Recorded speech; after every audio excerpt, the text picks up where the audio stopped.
আমরা এখন মতির ম্যাজিক কিচেনে। বাবা, আজকে কি বানাইবা?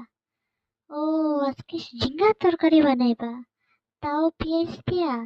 এটা বহুত সুস্বাদু খাইতে। ফার্স্টে কড়াই বসাই দিল, এদিকে ঝিঙ্গা কাটলো, তারপরে পেঁয়াজ কাটলো, তারপরে ঝিঙ্গাগুলোরে কাইটটা ধুইয়া সাইডে রাখতে লাগবো। তেলের মধ্যে ফার্স্টে পেঁয়াজ দিয়া ভাজা ভাজা হওয়ার পরে এই ঝিঙ্গাগুলা কাইটটা কাইটটা ওখানে দিয়া দিল। দিয়ে ওখানে হলদি, লঙ্কার গুঁড়া, লবণ, জিরা এগুলা এক চামচ দেয়া ভালো করে নাইড়া নিতে লাগবো। নাইড়া নিলেই তারপরে দেখবা সবগুলা মিশাইয়া দিলে একটা দুর্দান্ত কালার আইব তরকারির মধ্যে। তারপরে এগুলো নাড়াইয়া অল্প সময় ঢাকনা দিয়ে রাখতে লাগবো। ঢাকনা দিয়া দেখবা যে গ্যাসের ফ্লেমটা যেন কম থাকে। তারপরে আমরা ঢাকনা দিয়া ১.৫ মিনিট থেকে ২ মিনিট রাখো।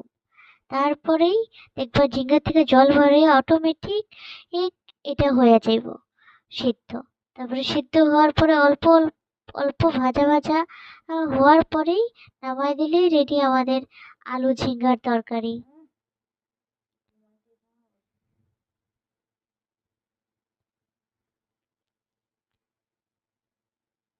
মতির ম্যাজিক কিচেনে কালকে আবার দেখা হবে। Bye bye.